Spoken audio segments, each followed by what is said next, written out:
ቼልሲ ከማንቸስተር ዩናይትድ የስታንፎርድ ብሪጁ ፍልሚያ በጉጉት የሚጠበቅ ጨዋታ ነው። ለሁለቱም ቡድኖች ወሳኝ ጨዋታ ነው። ቼልሲ ከቶፕ 5 ወይም ከአውሮፓ ሻምፒዮንስ ሊግ በዘንድሮው ውድድር ዓመት የእንግሊዝ ክለቦች የሚያሳትፉት የክለቦች ቁጥር 5 ነው። ከአምስቱ ክለቦች የመጨረሻው ክለብ ላይ አምስተኛ ከሚገኘው ሊቨርፑል በ4 ነጥብ ርቆ ነው ያለው ቼልሲ። ያ ማለት የአውሮፓ ሻምፒዮንስ ሊግ ዕጣ ፈንታው አደጋ ውስጥ እየገባ ነው። ከዛ በላይ ከሱ በታች ያሉት ብሬንፎርድ፣ ኤቨርተን እና የመሳሰሉ ክለቦች በ1 ነጥብና በ2 ነጥብ ብቻ ነው ተራርቀው ያሉት። እንዲሁም ሰሞኑን ግርምሾ ስታነሳ ነበረ ቼልሲ ቅዳሜ ከተሸነፈ ሌሎቹ ካሸነፉ እስከ 11ኛ ደረጃ ድረስ ይንሸራተታል። በትክክል ቅርርቡ በጣም ከፍተኛ ስለሆነ ማለት ነው። በትክክል ያለው ቅርርብ በጣም ከፍተኛ ስለሆነ ለዛ ነው የቼልሲና የማንቸስተር ዩናይትድ ጨዋታ የጠበቀው። ማንቸስተር ዩናይትድ ተሸንፎም 3ኛ ደረጃ ላይ ኮንፊርም አድርጎ ጨርሷል 32ኛውን ሳምንት። ነገር ግን በቼልሲ ሽንፈት የሚያስተናግድ ከሆነ አስቶን ቪላና ሊቨርፑል ተጋጣሚዎቻቸውን ካሸነፉ ማንቸስተር ዩናይትድ 5ኛ ደረጃ ይመጣል። ስጋት ውስጥ ይገባል። እንደገና ተመሻሽቶ የተቀመጠ የመሰለው ተደራርሎ የተቀመጠ የመሰለው ማንቸስተር ዩናይትድ 5ኛ ደረጃ ላይ ተቀምጦ ስጋት ውስጥ ይገባል። ቼልሲ ካሸነፈው 51 ይገባበታል። 4 ነጥብ ልዩነት ነው የሚያደርገው። ሌሎቹ ካሸነፉም 50-50 ይመጣሉ። ስለዚህ ማይክል ካሪክ ላይ ጭንቀት ሊመጣ ይችላል። ቀጣይ ፊክስቸሮቻቸውም የሁሉም ቡድኖች በነገራችን ላይ ከባባሮች ናቸው። ለምሳሌ ማንቸስተር ዩናይትድ በዚህ ሂደት ውስጥ ቼልሲን ከገጠመ በኋላ የሚገጥማቸው ቡድኖች በቀጥታ ለአውሮፓ ውድድር የሚፎካከሩ ቡድኖች ናቸው። ኦልትራፎርድ ላይ ብሬንፎርድን ይገጥማል። በድጋሜ ኦልትራፎርድ ላይ ሊቨርፑልን ይገጥማል። ከዛ ሰንደርላንድን ይገጥማል። ከዛ ላለመውረድ የሚጫወተው ኖቲንጋም ይገጥማል። ከዛ እንደዚሁ ለአውሮፓ መጠነኛ ተስፋ ያለውን ብራይተንን የሚገጥምበት ጨዋታዎች ነው ያሉት። ስለዚህ እንዳለ ጨዋታዎቹ ከባድ ናቸው። ማንቸስተር ዩናይትድ በአብዛኛው የሚገጥመው የአውሮፓ ተስፋ ያላቸውን ቡድኖች ነው እንመለከተዋለን። ቼልሲም በተመሳሳይ ፊክስቸሩን ስንመለከት ቼልሲ ማንቸስተር ዩናይትድን ከገጠመ በኋላ አዌ ብራይተንን ይገጥማል። ከዛ ኖቲንጋም ፎረስትን ይገጥማል። ከዛ ሊቨርፑልና ቼልሲ እርስ በርስ ይገናኛሉ። ከዛ ቶተናምን ይገጥማል። ከዛ ሰንደርላንድን ይገጥማል። የተጥመለመለ እና ከባድ የሆነ ፊክስቸሮች ናቸው ሁሉም። ሊቨርፑል ላይ ብሬድ ተመሳሳይ ነገር ነው የምናነሳው። ማንቸስተር ዩናይትድም ቼልሲንም ያገኛል ሊቨርፑል ለምሳሌ በቀጣዮቹ 5 ጨዋታዎች እና የአውሮፓ እግር ኳስ ቦታን እርግጠኛ ሆነ የምትቀመጥበት አይደለም። ማንቸስተር ዩናይትድ የበቀደሙን የሊድስ ዩናይትድን የሰኞ ዕለት ጨዋታ ቢያሸንፍ ኑሮ እንዲህ አይነት ጭንቀት ውስጥ አይገባም ነበር። ሪላክስ አድርጎ ሌላው ሲቀጣቀጥለት እሱ ማለፍ ይችል ነበር። የሊድሷ ውጤት የነገው ላይ ኢምፓክት ሊኖራት ይችላል። ነገ ማንቸስተር ዩናይትድ ከተሸነፈ ነው ችግር የሚመጣው። ነገ ካሸነፈ ማንቸስተር ዩናይትድ ከዚህ በኋላ ያሉት ፊክስቸሮች ከባድም ቢሆኑ አስቸጋሪ አይሆኑትም። ኢቭን አቻ ከስታንፎርድ ብሪጅ ይዞ መምጣት ከቻለ ጥሩ አማራጭ ሊሆንበት የሚችልበት እድል አለ። ወደ አንተ ልምጣ ግርምዬና በአንተ በኩል ያሉትን ሀሳቦች እናንሳና ከጉዳቶች መሰል ነገሮች ጋር ያሉትን ነገሮች ደግሞ አያይሽ ልመለስ። በጣም አሪፍ ሶፊ። ቼልሲ የግፍ ጽዋውን መቅመስ የጀመረው ብዬ የማስበው ኢንዞ ማሬስካን ከአሰልጣኝነት ያነሳበት መንገድ ትልቁ የቼልሲ እጥፋት ወይም ትልቁ በቼልሲ ቡድን ውስጥ እንደ ስህተት የሚቆጠር ነው ብዬ አምናለሁ። ቼልሲ በኢንዞ ማሬስካ ስብስብ ለአውሮፓ ሻምፒዮንስ ሊግ የሚጫወትበት መንገድ ኢንዞ ማሬስካ በነበሩበት ሰዓት ለቶፕ 4 ያለው ግስጋሴ ጠንካራ የነበረ ቡድን ነው። ዓለም ዋንጫ ላይ በትልቁ መድረክ ላይ ቼልሲ ዋንጫ ወስዷል፣ አሜሪካ ላይ ማለት ነው። ነገር ግን ከዛ በኋላ እኚህን አሰልጣኝ ካሰናበተ በኋላ ኮንፈረንስ ሊግም ወስዷል፣ ሻምፒዮንስ ሊግም አስገብተውታል በትክክል። ስለዚህ እኚህን አሰልጣኝ ከተሰጣቸው ቅድ ከ100% በላይ ነው የፈጸሙት፣ አሳክተዋል። እኚህን አሰልጣኝ ያሰናበተበት መንገድ ግን ልክ አልነበረ። ምን ፈልጎ ነው ቼልሲ? ምንድን ነው የሚፈልገው? ዋንጫዎቹን እያገኘ ነው። አንድ አሰልጣኝ በአንድ ዓመት ጊዜ ውስጥ ሁሉንም ነገር ሊያሳካ አይችልም። ቀስ እያለ ነው። እንቁላል ቀስ በቀስ በእግሩ ይሄዳል የሚባል አባባል አለ።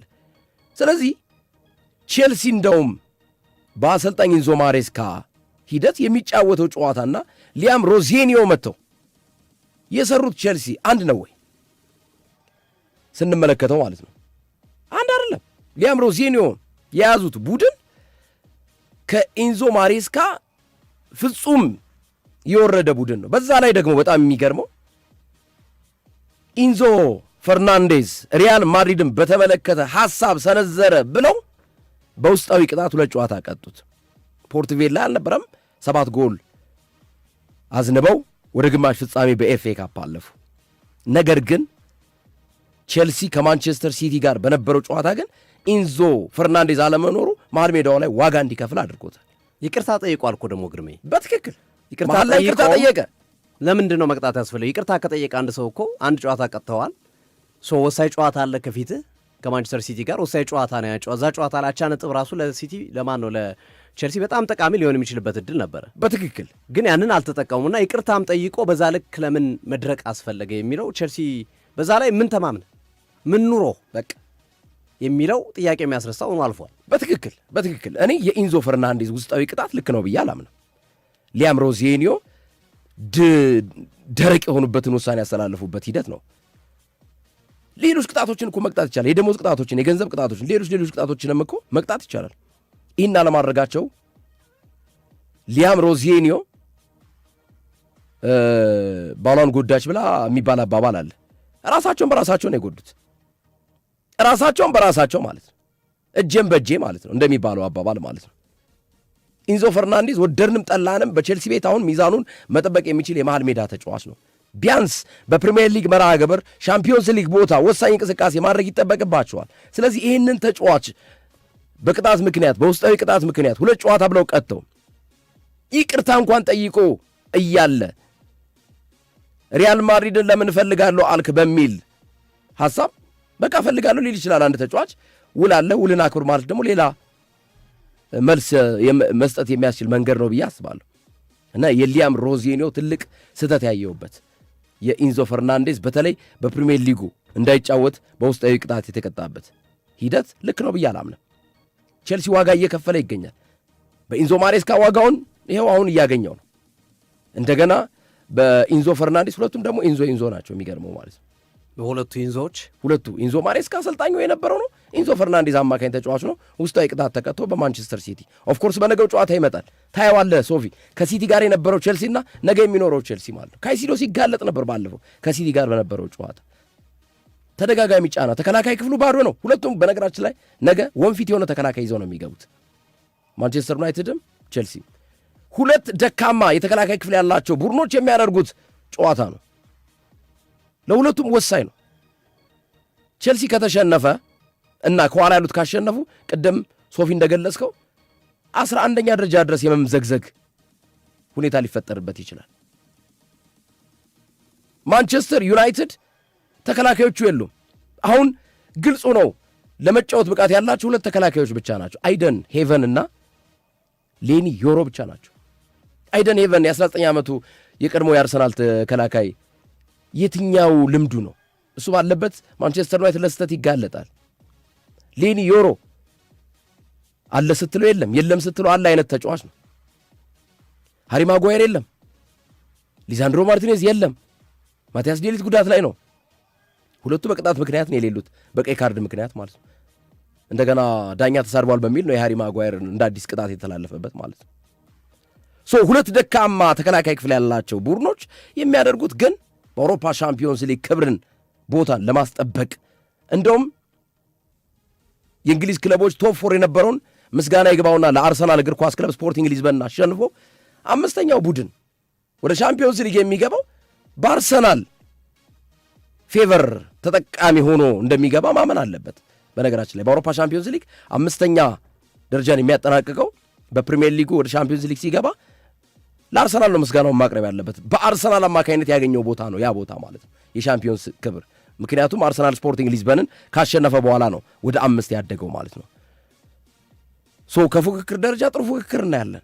ሜዳው ደግሞ ስታንፎርድ ብሪጅ ነው። ማንቸስተር ዩናይትድ ተሸንፎ ነው የመጣው፣ ቼልሲም ተሸንፎ ነው የመጣው። 2 የቆሰሉ ክለቦች በባለፈው ጨዋታ ማለት ነው። 2 የተከላካይ ወንፊት የሆነ ቡድን ያላቸው ተከላካዮቹ በቀላሉ ግልጥልጥ የሚሉት። በነገራችን ላይ የነገው የቼልሲ ተከላካይ ክፍል የተሻለ ይሆናል ብዬ አስባለሁ። ኢንዞ ስለመጣ ከሞይሰስ ኬሲዶ ጋር የመጣመር ዕድል ስላላቸው እንደ ባለፈው አይነት ሳምንት በቀላሉ ይከፍታሉ ብዬ አልጠብቅም። ጥሩ ፍክክር ግን እናያለን ሶፊዬ። አዎ ይሄ ጨዋታ እንግዲህ በእንግሊዝ እግር ኳስ ከምንመለከታቸው ጨዋታዎች መካከል ወይም ከተመለከትናቸው ውድድሮች መካከል በብዛት ይሄ ጨዋታ ባቻ ውጤት የሚጠናቀቅ ፊክስቸር ሆኖ እንመለከተዋለን። በእንግሊዝ እግር ኳስ ውስጥ ባቻ ውጤት ከሚጠናቀቁ ግጥሚያዎችና ፍልሚያዎች መካከል ይሄ ጨዋታ ይጠቀሳል። እንግዲህ የሁለቱ ቡድኖችን እንቅስቃሴ ስንመለከት ቼልሲ ባለፉት 12 የፕሪሚየር ሊግ የሜዳው ላይ ጨዋታ በማንቸስተር ዩናይትድ የተሸነፈው አንዴ ብቻ ነው። ስታንፎርድ ብሪጅ ላይ በ12 ጨዋታ አንዴ ብቻ ነው የተሸነፈው። ማንቸስተር ዩናይትድ በዚህ ሂደት ውስጥ አንዴ ነው ያሸነፈው። ቼልሲ 6 ጊዜ አሸንፏል፣ 5 ጊዜ አቻ ወጥተዋል። ስታንፎርድ ብሪጅ ላይ የነገውን ጨዋታ ቼልሲ ካሸነፈ ከ20 ዓመታት በኋላ በተከታታይ 3 ጊዜ ስታንፎርድ ብሪጅ ላይ ያሸነፈው የመጀመሪያው ጨዋታ ይሆናል፣ ወይም ፊክስቸር ወይም ግጥሚያ ይሆናል። ማንቸስተር ዩናይትድ መስከረም ላይ የነበረውን ጨዋታ በኦልድ ትራፎርድ 2-1 ማሸነፉ ይታወሳል። ቼልሲን በደርሶ መልስ ለመጨረሻ ጊዜ ማንቸስተር ዩናይትድ ያሸነፈው 2019-20 ከ5 ዓመታት በፊት ነው። የሁለቱ ቡድኖች ጨዋታ ቅድም እንደጠቀስኩት በፕሪሚየር ሊጉ ታሪክ ብዙ አቻ የታየበት ጨዋታ ነው። 27 ጊዜ አቻ ወጥቷል። 20 አቻቸው ጎል የተቆጠረበት ነው። ብዙ ጎል የተቆጠረበትም ያቻ ውጤት ነው። ሁለቱም ያስቆጥራሉ፣ ግን አቻ ነው የሚወጡት። 27 ጊዜ አቻ፣ 20 በጎል ነው፣ 7ቱ ነው 0-0 በሆነ አቻ ውጤት የተለያዩት።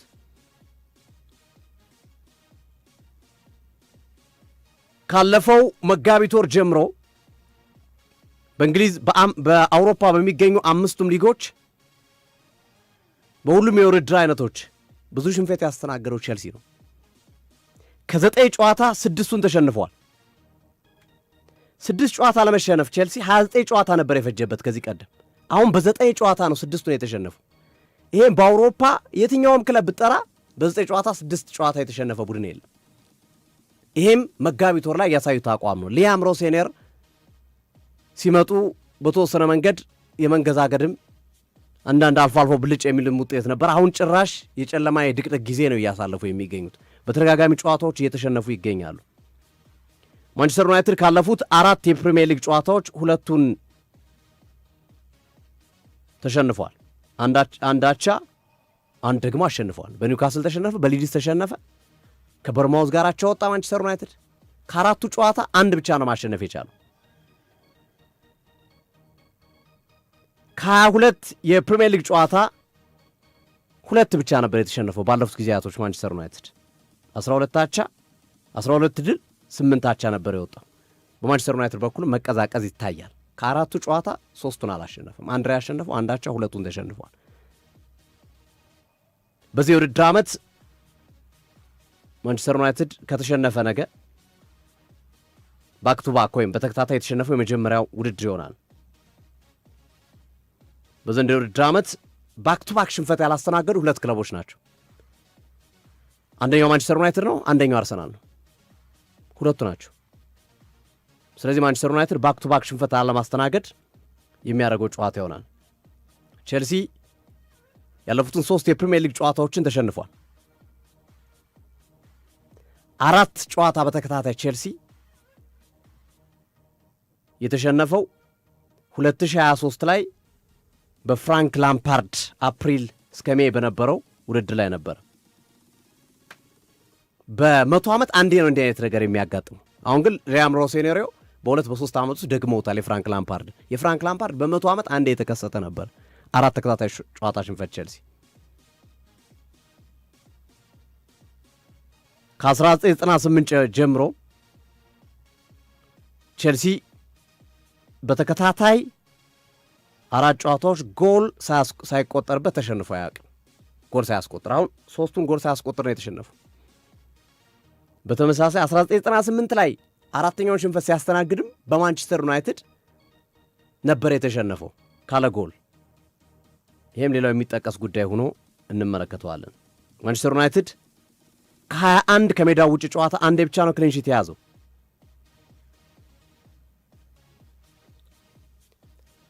3-0 ሩድ ቫን ኒስትሮይ ሌስተር ሲቲን፣ እንደዚሁም ዴቪድ ሞይስ ኤቨርተንን 2025 ላይ 1-0 ያሸነፉባቸው ጨዋታዎች በተከታታይ አዌይ ማንቸስተር ዩናይትድ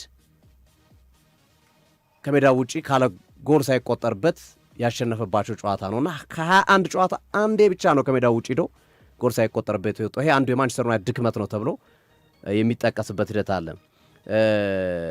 በዚህ ውድድር ዓመት ሁለት የእንግሊዝ ማናጀሮች ሁለት እንግሊዛውያን ሲጋጠሙ ለስድስተኛ ጊዜ ይሆናል።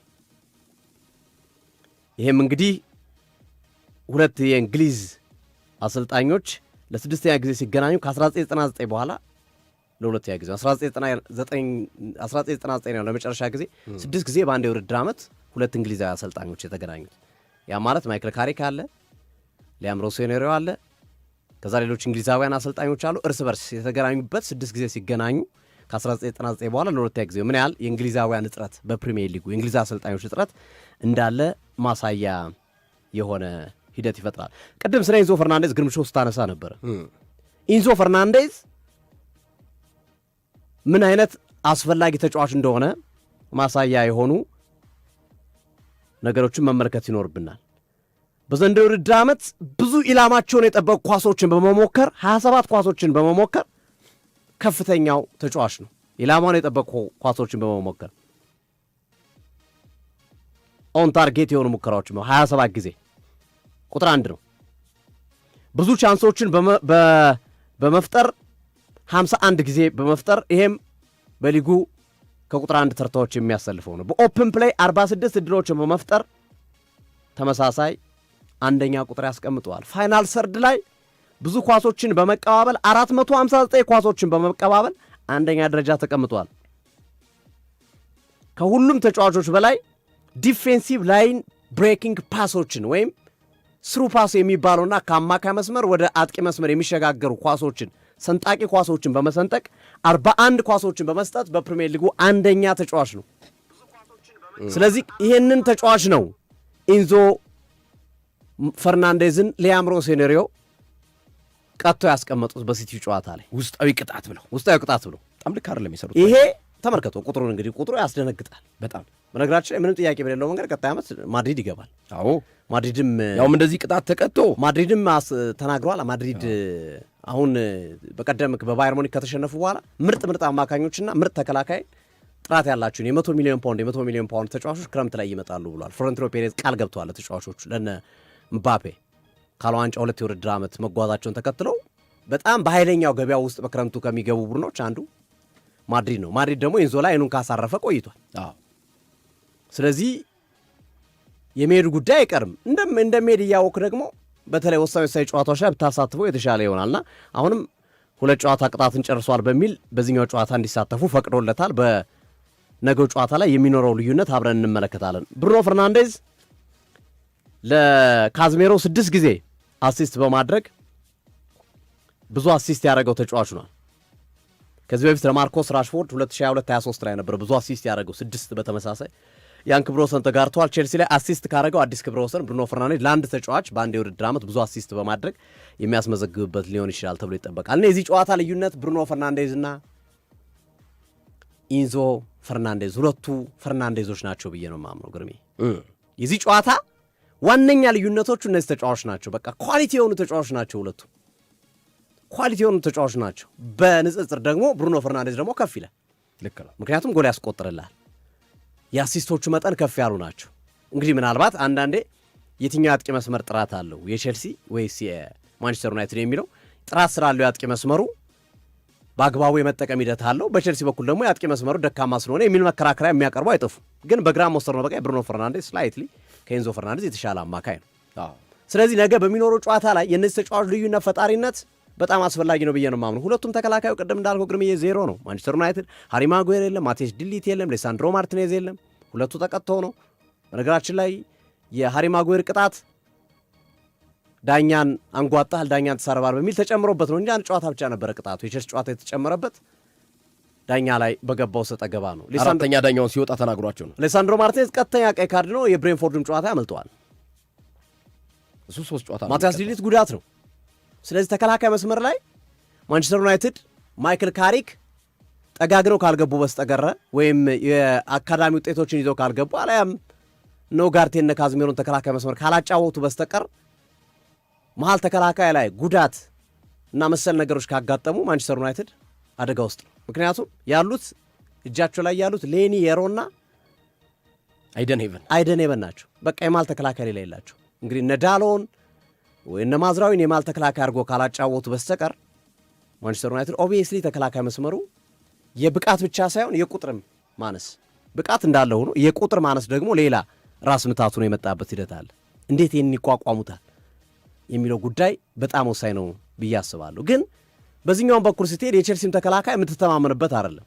በነገራችን ላይ በቼልሲ በኩል ሌቪ ኮልዊል እና እንደዚሁም ቻሎባህ ከጉዳት ተመልሰውላቸዋል። ሌቪ ኮልዊል ከ21 ዓመት በታች ቡድኑ ጋር ትናንት ስለተጫወተ አይ ቲንክ በነገ ምሽቱ ጨዋታ ላይ የሚሳተፍ አይመስለኝም። ከ48 ሰዓት በታች ረፍት ስለሚሆንበት ይከብደዋል። ቻሎባ ግን የመሰለፍ ዕድል ይኖረዋል። ግን የቼልሲ ተከላካይም እንዲሁ ደረትን ነፍተ የምትተማመንበት ተከላካይ መስመር አይደለም። ብዙ ጎል የሚያስተናግድ የሚያፈስ ተከላካይ ነው የቼልሲ የተከላካይ መስመር። ስለዚህ ሁለቱም አንድ አይነት ህመም አላቸው። የህመሙ ደረጃ ማን ላይ ላቅ ይላል ራሳችሁ መገመት ነው። ሞርኔ ማንቸስተር ዩናይትድ ላይ የተከላካይ መስመሩ ህመም ከፍ ያለ ይመስለኛል። የጥራት ብቻ ሳይሆን ማንቸስተር ዩናይትድ የቁጥር ማነስ የአማራጭ ማነስ አለው። ቼልሲ የጥራት ችግር ነው ያለበት የቼልሲ ተከላካይ። ስለዚህ እነዚህ ልዩነቶች አንዱ መሰረታዊ ጉዳዮች ናቸው የሚል እምነት አለ። በነገራችን ላይ ፓትሪክ ዶርጉ በማንቸስተር ዩናይትድ በኩል ተመልሷል። ለነገው ጨዋታ ቢያንስ ተቀያሪ ወንበር ላይ የመቀመጥ እድል እንደሚኖረው ካለባቸውም ችግር አንጻር የመረጃ ምንጮች እየጠቆሙ ያሉበት ሂደት እንመለከታለን። ከዛ ውጭ ግን ሁለቱም ከወገብ ጀምረ ስትሄድ ግን ያስደነግጣል ጥራቱ። የሁለቱም ቡድን ጥራት ከወገብ በኋላ ያላቸው ያጥቂ ክፍላቸው ከወገብ ጀምረ ከአማካኙ ጀምረ ካይሲዶ፣ ኢንዞ ፈርናንዴዝ፣ ኮል ፓልመር፣ ጆዋ ፔድሮ ኔቶ፣ ኢስቲቫኦ በቃ የትም ቡድን ላይ እኮ እነዚህ ቋሚ 11 የሚገቡ ተጫዋቾች ናቸው። አማካኞቹም አጥቂዎችም ብሩኖ ፈርናንዴዝ፣ ካዝሜሮ፣ ምቡሞ፣ ኩኛ፣ አማድ፣ ሼሽኮ በዚህ ሂደት ውስጥ እንግዲህ የብሩኖ ፈርናንዴዝ እና የኤንዞ ፈርናንዴዝ እንደዚሁም የኮል ፓልመር ወሳኝ ሂደቶች የዚህ ጨዋታ ልዩነት ፈጣሪ ናቸው ብዬ አስባለሁ። ሁለቱ ፈርናንዴዞች ግን ኤንዞ ፈርናንዴዝ እና ብሩኖ ፈርናንዴዝ ለዚህ ጨዋታ ወሳኝ ግብዓቶች ናቸው። በነገራችን ላይ ለማንቸስተር ዩናይትድ አስደሳችው ነገር ኮቢ ማይኖ ከጉዳቱ አገግሞ ለነገው ጨዋታ ዝግጁ ሆኖላቸዋል። ይሄ አስደሳች ነገር ነው። ባለፈው ጨዋታ ማንቸስተር ዩናይትድ ያጣው ኮቢ ማይኖ ነው። በነገራችን በኡጋርቴ ነበር ሲጫወት የሊጉን ጨዋታ አሳምሮ የሚያሸንፈው ጨዋታ ነበር። አዎ ኡጋርቴ ደግሞ ደካማ ተጫዋች ነው። በጣም ደካማ ተጫዋች ነው ኡጋርቴ እንደምትመለከተው።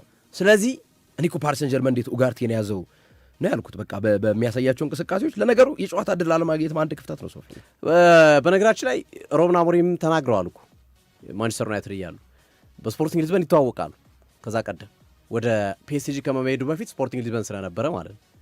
እና አላቀው የማውቀው ተጫዋች አልሆነም ነው ያሉት ማኑኤል ኡጋርቴ። የማውቀው ማኑኤል ኡጋርቴና አሁን ሜዳ ላይ የምመለከተው ማኑኤል ኡጋርቴ የተለያዩ ተጫዋች ሆኖብኛል የሚል ሀሳባቸውንም ያስቀምጡበትን ሂደት እንመለከታለን። እና ኡጋርቴ አያዋጣም፣ በፍጹም አይሆንም። ኡጋርቴን ከመጠቀም ሜሰን ማውንትን ወይ ወደ 10 ቁጥር ከፍ አድርገው ብሩኖና ካዝሜሮን ቢያጣምሮ የተሻለ ነው። ባለፈውም አንዱ የሰሩት ስህተት አሰልጣኙ ይሄ ነው ብዬ ነው የማምነው። በኋላ ላይ ለማስተካከል ያደረጉ ጥረትና ሁለተኛው አጋማሽ ላይ ተጫዋቾቻቸውን አነቃቅተው የመጡበት መንገድ ጥሩ ቢሆንም ከዛ አንጻር ግን የመጀመሪያ ስህተት ከሰሯቸው መካከል ለእኔ ኡጋርቴን በቋሚ 11 ማስጀመራቸው ትልቅ ስህተት ነበረ። ናስር ማዝራዊን አይተውታል። በነገው ጨዋታ ላይ በፍጹም ቋሚ 11 መግባት የለበትም፣ ከዳሎ ጋር አይመጣጠኑም። አሁን ወቅታዊ ከረንት ፐርፎርማንሳቸው ማዝራዊ በጣም በጣም በጣም ወርዷል። ሌኔሮና ማዝራዊ ነበሩ ሲሳሳቱ የነበሩ በሊድሱ ጨዋታ። ጎሎችም ሲቆጠሩ ከነሱ ስህተቶች የመነጡ ኳሶች በአብዛኛው ይበዙ ነበር። ጫናዎች ሲመጡ ከነሱ በመጡ ስህተቶች በአብዛኛው ይበዙ ነበር። ስለዚህ ነገ በጣም በጣም በጣም ወሳኝ ጨዋታ ነው። ቼልሲ እንደገና ተስፋ ለማድረግ ወደ ቶፕ 4 ወደ ቶፕ 5 ተስፋ ለማድረግ ይህንን ጨዋታ ካሸነፈ 51 ነጥብ ይደርሳል። ያም ማለት አንዱን ተቀናቃኙን በተወሰነ መንገድ መያዝ የሚችልበት አንዱን ተቀናቃኙ ላይ በተወሰነ መንገድ ተጽዕኖ የሚፈጥር ውጤት ማስመዝገብ ይችላል። ማንቸስተር ዩናይትድ ካሸነፈ የሊድሱ ውጤት ይጣጣል። በቃ የሊድሱ ሽንፈት እንደ ምንም የሚቆጠርበት ነው የሚሆነው። ምክንያቱም 58 ነጥብ ይገባል። ከአስቶን ቪላ ከሊቨርፑል የሚጥል አይጠፋም። ቼልሲን አሸንፎታል። ቀጥታ 6ኛ ደረጃ ላይ የሚገኙ ዋነኛውን ለማንቸስተር ዩናይትድ ስጋት ሊሆን የሚችለውን ክለብ መጥቶታል። ስለዚህ የማንቸስተር ዩናይትድ የቶፕ 5 ጉዳይ የተዘጋ ዶሴ ሊሆን የሚችልበት እድል ሊመጣ ይችላል። ስለዚህ ለዛ ነው ወሳኝ ጨዋታ ነው። ሁለቱም ማንቸስተር ዩናይትድ አሸንፎ ቶፕ 5ን ኦልሞስት ወደ ኮንፊርሜሽን የሚገባበት፣ ቼልሲ ደግሞ እንደገና ወደ ተስፋ የሚመጣበት የሰሞነኛውን የዋዠቀ አቋሙን በ3 ተከታታይ ጨዋታ ሽንፈት እና መሰል ነገሮችና በታሪኩ 4ኛ ተከታታይ ሽንፈት ለሁለተኛ ጊዜ በሴንቸሩ ላለማስተናገድ የሚያደርገው ጨዋታ ነው። ስለዚህ ወሳኝ ፍጥጫ፣ ወሳኝ ጨዋታ የሚሆንበት እድል እንዳለ መመልከት ይቻላል። አዳዲስ የጉዳት ዜናዎች የሉም። ቀደም ሲል እንደገለጽኩት ነው ማንቸስተር ዩናይትድ በኩል ኮቢ ማይኖ ተመልሷል። አስደሳች ዜና ነው። በቼልሲ በኩል ኢንዞ ፈርናንዴስ ተመልሶላቸዋል። እነዚህ በትልቁ የሚጠቀሱ ትልልቅ ነገሮች ናቸው ብዬ አስባለሁ። ግርምዬ እንግዲህ ሶፊ ነገ የሚደረጉ 5 ጨዋታዎች አሉ። ብሬንፎርድ ከፉላም። ይሄ ጨዋታ ለብሬንፎርድ በጣም ወሳኝ ነው። ምክንያቱም ብሬንፎርድ ወደ አውሮፓ መድረክ ለመግባት የሚያደርገው ጨዋታ ከመሆኑ ጋር ተያይዞ ነው። ፉላምን ነው የሚገጥመው። ለንደን ደርቢ ነው። የሁለት ከተማ ወይም የለንደን ከተማ ክለቦች ናቸው እነዚህ ሁለት ቡድኖች። ስለዚህ ብሬንፎርድ ከፉላም በሚደረገው ጨዋታ ለንደን ደርቢ ከመሆኑ ጋር ተያይዞ በደረጃ ሰንጠረዡ ብሬንፎርድ የተሻለ አድቫንቴጅ የሚይዝበት ጨዋታ ነው። በሜዳ የሚያደርገው ነው። ነገ የሚያሸንፍ ከሆነ ነጥቡን 50 ያደርስና ቼልሲ እስኪጫወት ድረስ 6ኛ ደረጃን ይረከባል ማለት ነው። ስለዚህ ይሄ ጨዋታም ቀላል ግምት የሚሰጠው ጨዋታ ነው ተብሎ አይጠበቅም። ሌላው ሊድስ ከወልቭዝ ጋር የሚደረግ ጨዋታ ነው። ሊድስ ዩናይትድ ባለፈው ማንቸስተር ዩናይትድ ላይ ትልቅ ነገር ወይም 3 ነጥብ የያዘበት ከወራጅ ቀጠና ያለውን የነጥብ ልዩነት ወደ 6 ያሰፋበት ሂደት ትልቅ ውጤት ነው ኦልድ ትራፎርድ ላይ ይዞ የተመለሰው። አሁን ደግሞ ኢላንድ ሮድ ላይ የሚደረግ ነው። የሚገጥመው ደግሞ ወልቭዝን ነው፣ የመጨረሻውን ክለብ ነው። ስለዚህ አሁን ካሸነፈ ለነ ቶተንሃም ስፐርስ እና ለነ ኖቲንጋም እንዲሁም ዌስትሃም ስጋት ነው የሚሆነው። ይርቃቸዋል፣ እየራቀ የሚመጣበት ነው። ሌላኛው የኒውካስልና የበርማውዝ ጨዋታ ነው። ይሄ ጨዋታ የአውሮፓ ቦታ ለመያዝ የሚደረግ ፍልሚያ ሊሆን እንደሚችል መናገር ይቻላል። ያ ማለት እንግዲህ ኒውካስል ዩናይትድ ዘንድሮ አቋሙ ልክ አይደለም። 42 ነጥብ ይዞ 14ኛ ነው። በርማውዝ ግን 45 ነጥብ አለው። በተለይ በርማውዝ የሚያሸንፍ ከሆነ ከ6ኛ ደረጃ ላይ ከተቀመጠው ቸልሲ ጋር ነጥቡን 48 የሚያደርግበት ከመሆኑ ጋር ተያይዞ በቀሪ ጨዋታዎች ላይ የአውሮፓ ቦታን ለማግኘት የሚደረግ ትንቅንቅ ነው። ምክንያቱም 7ኛ ደረጃን ይዞ የሚጨርሰው የኮንፈረንስ ሊግ ተሳታፊ ስለሚሆን ማለት ነው። እና ይህም ጨዋታ ቀላል ግምት የሚሰጠው ጨዋታ ነው ብዬ አላምንም።